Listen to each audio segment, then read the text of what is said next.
John Deere 420 P220G engine, I believe it is, the late model P Series Onan. Drive shafts out. Now the way I did this, I mean, obviously there's quite a bit of shit taken apart. The rear fenders are off, the seat pan's off, so I could see how it was set up back here on the transmission side, which is this slip shaft spline, probably like an 1.25 inches, 1.5 inches long, rough guess.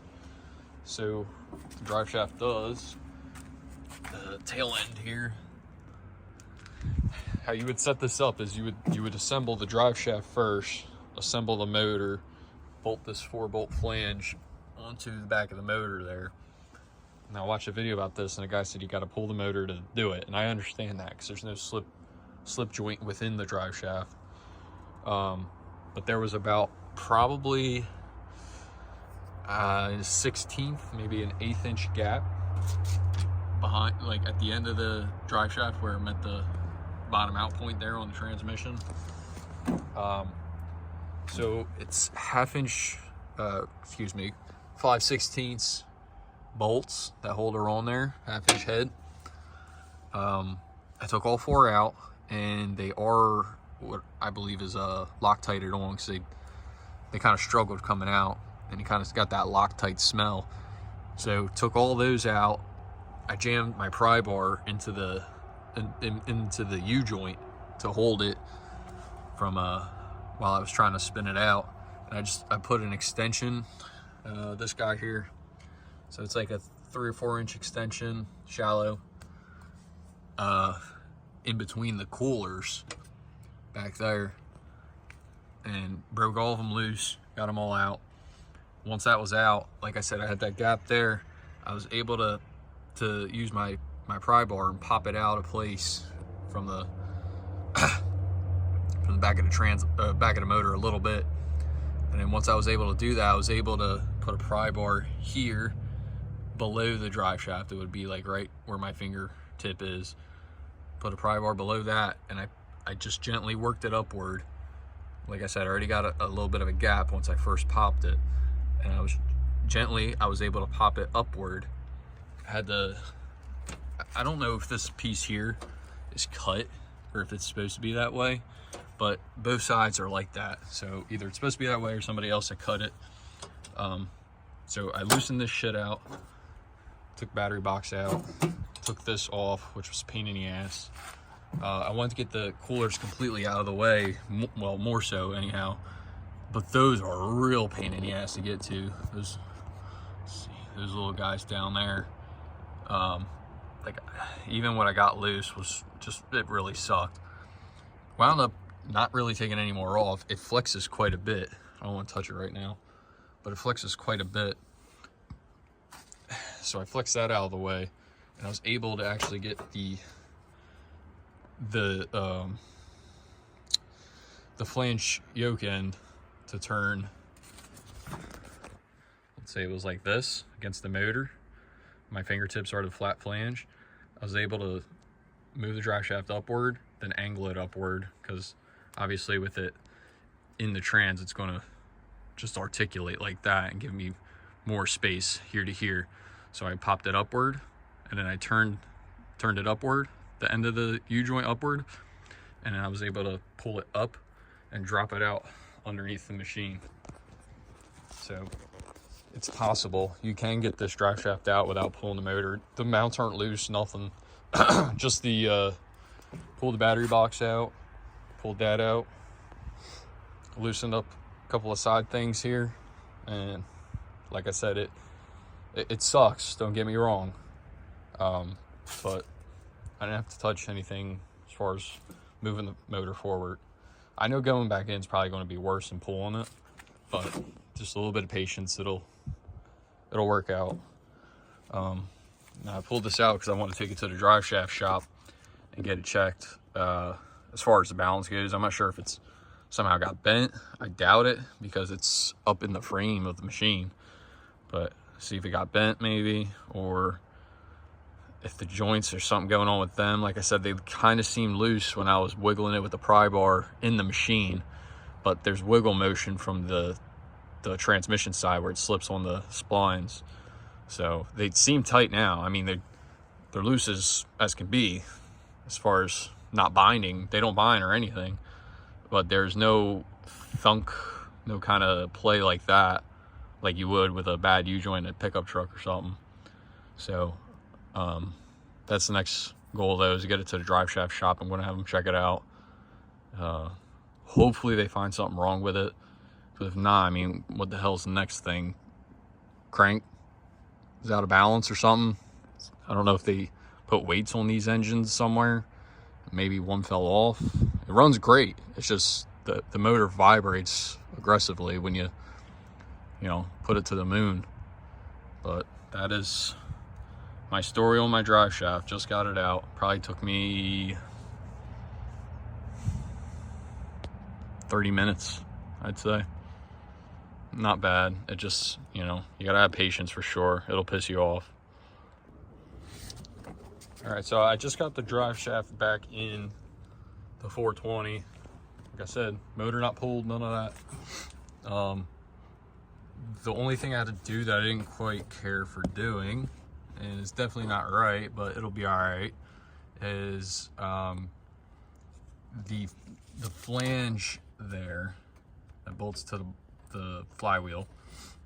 It sort of has like a little bit of a lip on the inner part of the flange. There's like a little bit of a lip where it lines up into the flywheel. So that kind of was like fighting me on dropping back down into place. I got the flange, it was about halfway dropped down into place. So I used a brass punch and I just gently tapped it, and I watched it as it walked down. It was just literally binding against the flywheel, but it's not fucking the flywheel up or none of that. I just lightly tapped it down into place, and then it eventually seated right in. I was able to spin it around all free as can be, line up the bolt holes, and bolt it back together. That was the only thing. It sucks getting the spline shaft lined up at first, but I mean, I really just like pulled a lot of this crap as high as I could out of the way, moved those forward, and I was able to get enough clearance where it eventually, you know, wiggled it and the spine slipped on. I would definitely recommend doing that part with two people, just because you want to have somebody up here holding it up with the flange turned upward while you or whoever else is back here trying to get the spline shaft yoke to line up straight and slide on. Now, I found out, I've been trying all over to find replacement parts for this, and of course John Deere doesn't make shit anymore for these old tractors. So these are the part numbers I got directly from my local John Deere dealer. The drive shaft was that top number, AN102989. Keep in mind it's for a P220G Onan, late model 420. And the yoke itself is M90150.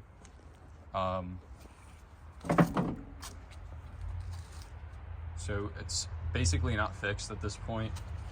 This is the problem. This is what I see to be the problem. It's gonna be hard to do, but I don't know if you can see that. Not me shaking,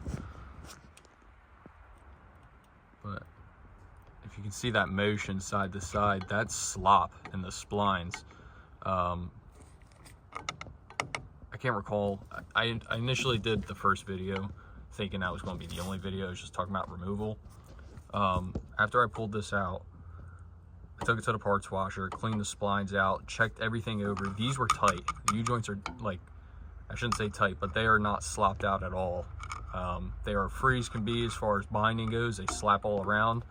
The joints themselves are all secure. They're, you know, they're not worn by any means. So I'm not even bothering changing the U-joints because I can't see any reason. I can't find a reason to do so. But once I cleaned out the splines and I just looked everything over carefully, half the splines are worn out in this. And I mean, there is spline there, but you can see it's probably half the teeth of what's supposed to be there. I don't know if just that amount of wear is what's causing the vibration. I don't know if I went over it in the first video, but I did tighten the engine up a little bit. Everything got snugged up. I mean, nothing was falling out of the thing, but I did secure everything. They're all greased up now, so I'm going to put it back together, and maybe the fact of me moving where the yoke slipped onto the splines, maybe me moving that around may have helped the issue. I doubt it. I mean, I probably could have thrown, I don't know, maybe like some Teflon or something on the worn out splines to try and help snug it up a bit more, but that would have been such a pain in the ass trying to, you know, keep the Teflon tape in the threads of the splines while trying to get it all lined up. You know, that would be something to do with it, with the whole tractor disassembled as a band-aid, but I mean, you're just pissing in the wind, really. So I'm just throwing it back together now because I got to get this tractor out of my way until I figure out something. I'm hoping I could talk to a couple guys on the forums and Facebook and whatnot and figure out a better plan to go with here as far as getting this thing fixed. There's nothing, like I said, there's nothing wrong with the shaft aside from this yoke end. So with that part number, hoping this will help somebody out maybe in the future, if not now, but that is the part number for the yoke end itself. And I did count the splines. There's 21 splines, and the shaft of the transmission was about, I would say 11/16. That's the number I was going with. It looked like it was a hair less than 3/4. Maybe it's a 3/4 spline or a 3/4 shaft. Maybe that's what they consider it, but I'm calling it 11/16. So like I said, 3/4, 11/16 transmission end shaft. The yoke is that 21 spline. I didn't think to measure the length. I should have measured it from, I mean, I still can, but I should have measured it from center of the joint, end of the joint there, center of the joint to the end of the joint to the end of the joint. I should have measured all that just to see, measured the U-joint circumference itself and called a few drive shaft shops. But I think in the end what's going to happen is I'm going to get this thing relocated, the tractor itself, and probably down the road pull the shaft back out of it and take it down to the closest drive shaft shop I have and probably have them build something, or really hope they can match something up and not charge me an arm and a leg to build one from scratch. But that is the goal I'm going with. But yep, you can get this shaft in and out without having to pull the motor. It's definitely easier to get it out once the motor's out if you want to go through all that mess. I like taking as little apart as possible because I don't like to lose shit or have parts laying all around. And I would do it all over again tenfold as opposed to pulling the motor. But yeah, those are the numbers. 21 for the spline count, 11/16 for the shaft diameter, 3/4. And the yoke end itself is the only thing I found fucked up with it.